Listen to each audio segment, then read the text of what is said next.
নমস্কার, আমি রাজশ্রী। আমার বংশানাশ্রী ফ্যামিলিতে তোমাদের সবাইকে জানাই ওয়েলকাম। আবার একটা নতুন ভিডিও নিয়ে চলে এসেছি। চলুন, আজ হলো রবিবার, তো সকালবেলা ঘুম থেকে ওঠা থেকে কাজ শুরু আজকে। রবিবার নাকি ছুটির দিন, কোনো ছুটির দিন নেই, রবিবারই আরও হাজারো কাজ থাকে। যাই হোক, তীর্থ ভাই রাহুল ওদের সবার পরীক্ষা, তাই ওদেরকে ডাকিনি, সেই জন্য সঞ্জিতকে ডেকেছি এইবার।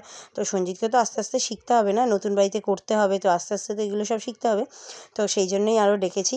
তো ওই শুকনো মাটিগুলোকে গুঁড়িয়ে গুঁড়িয়ে ভাঙছিল, ভেঙে ব্যানার মধ্যে দিচ্ছিল, আর আমি এখানে কিছু মাটি মানে জল মেশানো মাটি ওগুলো নিয়ে তার মধ্যে ভার্মি কম্পোস্ট, তার মধ্যে কিছু ওষুধ, সার, এগুলো সব একসাথে মিশিয়ে পাইল করব, মানে একসাথে মিশিয়ে আর কি মাখবো পুরো মাটিটাকে।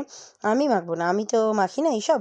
যাই হোক, এগুলো সবই সঞ্জিতকে দিয়ে করাবো, কারণ আমার এমনি খুব ঠান্ডা লেগেছে। এই যে রোদের মধ্যে বসে আছি, তারপরে আমি জানি আবারও আমি ভুগবো।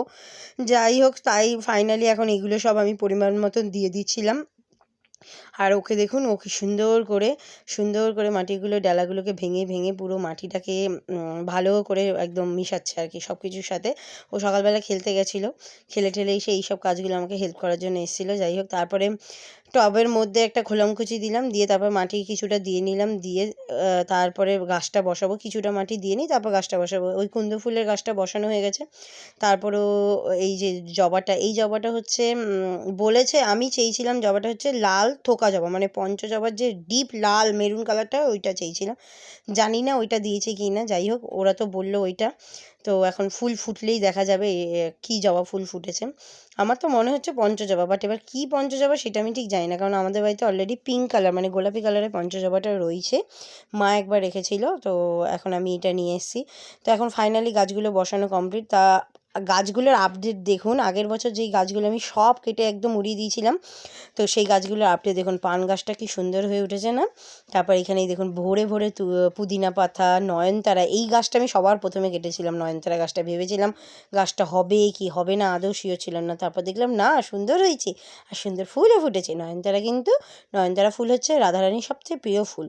যাই হোক, এই যে পঞ্চ পিঙ্ক কালারের জবাটা চলে গেল। তারপরে এটা হচ্ছে করবী গোলাপি কালারে, এইটা প্লেন চন্দন জবা, ডবল টগর, এমনি টগর, সব গাছগুলো কি সুন্দর হয়েছে। থু থু থু, আমার নিজেরই নজর লেগে যাচ্ছে। এটা হচ্ছে টিকিয়া গাছ, মানে অরেঞ্জ কালারের যে গাছটা হয় সেই গাছটা।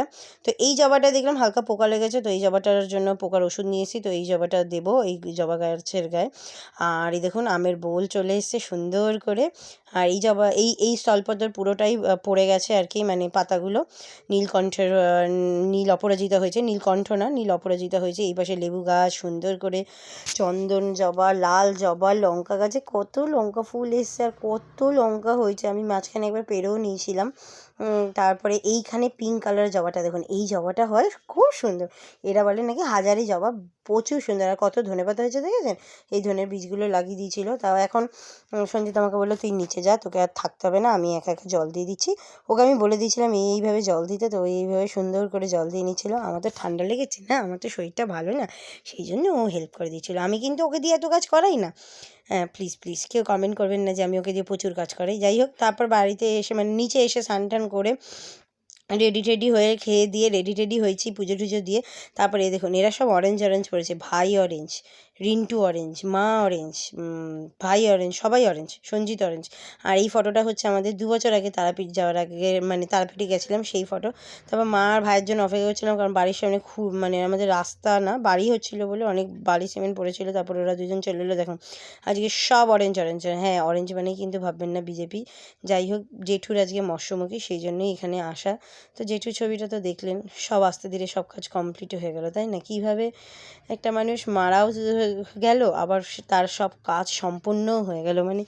আর দিদিভাই দেখে রাখ, আজকে তোর সব 3 ভাই আজকে তোরই দেওয়া জামা কাপড় পরেছে, মানে তুই যেটা পুজোতে দিয়েছিলিস আজকে ওরা সবাই তাই পরেছে। আর এখানে মেনুতে ছিল ভাত, লেবু, লঙ্কা, ডাল, শুক্তো, সবই ছিল মোটামুটি। দাঁড়ান আমি এগুলো এইভাবে দেখিয়ে যাচ্ছি, তারপরে যখন দেবে, আমি অবশ্য খাইনি, পাতে দেবে তখন দেখতে পাবেন। আর এখানে সবাই বসে পড়েছিল খেতে, মা, মেজমা, ছোটো মারা সব নিচে বসেছিল। যতই কিছু হোক এই খাওয়া দাওয়া না, তবু একটু আমার মন নেই খাওয়া দাওয়ার প্রতি, কারণ আমার জেঠুটাই নেই, এই জন্যই আমার মন নেই। বিশ্বাস করুন, মানুষটা খুব হাসি খুশি আর খুব আনন্দ করতে ভালোবাসতো, মানুষটা অন্যরকমই ছিল। তো যখন আমি ঝগড়া করতাম না তখন প্রচুর ঝগড়া করতাম, যখন আবার আমার সাথে মানে আমি যখন আবার ইয়ার্কি ফাজলামি মারতাম তখন আমার সাথে প্রচুর ইয়ার্কি ফাজলামি মারতো, মানে এইরকমভাবেই চলতো আর কি। যাই হোক, তারপর এখানে প্রথমে দিয়ে গেল চিড়া, দই চিড়া, তারপরে ভাইয়ের প্লেটে ভাত, তারপরে শুক্তো, তারপর ডাল, তারপর আলু ভাজা, মানে ঝুরি আলু ভাজা, যেটা আমার সবথেকে বেশি পছন্দ অনুষ্ঠান বাড়িতে, কিন্তু আমার এই বাড়িতে একদম খেতে একদম মন চায় না। তারপর এঁচোড় চিংড়ি, তারপর কাতলা মাছের কালিয়া, তারপর ছিল আমের চাটনি, তারপর ছিল অল্প একটু পাঁপড়, অল্প একটু কেন, কারণ কি ভাই অল্প একটু নিয়েছিল সেই জন্য বললাম অল্প একটু পাঁপড়। যাই হোক, তারপরে ছিল শেষ পাতে হচ্ছে মিষ্টি দই, অমরের মিষ্টি দই ছিল একদম ভালো সুন্দর। আমার ভাই দই খায় না কিন্তু দই নিল, আমি ঠিক বুঝলাম না। তারপরে ছিল রসগোল্লা, তারপর সবার লাস্টে ছিল পাস। যাই হোক, এরা হচ্ছে বাড়ির সামনে, জেঠু বাড়ির সামনে থাকে, তাই এরা সবার লাস্টে ঢুকছে, মানে কোনো মানে হয়। ও শ্রেয়ান, তুমি তো খাবে না, ও কি কষ্ট, ও খেতে পারবে না। যাই হোক, তাও দেখা করতে এসছে, এই দেখো জামাইবাবু। আর রূপালী বৌদিকে দেখো, পুরো শাড়ি উল্টো পরে এসছে, পুরো শাড়িটাই উল্টো পড়েছে। তারপর আমি তো বাড়িতে চলে এলাম, কারণ বাড়িতে সঞ্জিতকে আমরা মাছ দেবো, তারপরে আমরা ভাত খাবো, কারণ ও তো ব্রাহ্মণ মানুষ, সেই জন্য ওকে মাছ দিয়ে আমরা ভাত খেলাম। তো আমি করেছিলাম আজকে রান্না, ভাত, গরম গরম ভাত, আর গরম গরম মুসুর ডাল সিদ্ধ, তার সাথে আলু সিদ্ধ আর মাছ ভাজা, ব্যাস, আর কিছু করিনি, কারণ মামা দিয়ে গেছে, সাহেব মামা দিয়ে গেছে আজকে মাছ। এর বেশি কিছু রান্না করা সম্ভব না, অনেক কাজ, আমার শরীর এমনিই ভালো না, তাই বেশি কিছু রান্না করিনি। অনেক দিন পর আমরা মাছ খাচ্ছি, প্রায় 3 সপ্তাহ থেকে 3.5 সপ্তাহ পর আমরা আমিষ খাচ্ছি, মানে হ্যাঁ, 3 সপ্তাহ না, পুরো 1 মাস পরই খাচ্ছি। হ্যাঁ, আমি তো ভুলেই গেছিলাম, পুরো 1 মাস পর আমরা আজকে সবাই আমিষ খেলাম, জেঠুর মশমুখী হলো বলেই খেলাম। যাই হোক, তারপর আমি আবার বাড়ি থেকে খেয়ে দিয়ে আবার এসেছিলাম সোনার বাংলা, যেখানে ভাড়া নিয়েছিল খাওয়া দাওয়ার জন্য।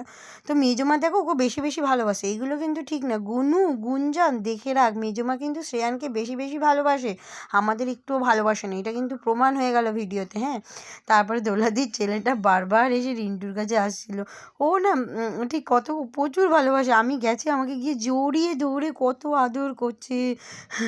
আর শ্রেয়ান ওকে বকছে আর আমিও ওকে বকছিলাম। যাই হোক, ভিডিওটা ভালো লাগলে অবশ্যই লাইক, সাবস্ক্রাইব, শেয়ার, কমেন্ট করে দেবেন। সবাই ভালো থাকবেন, সুস্থ থাকবেন। রাধে রাধে।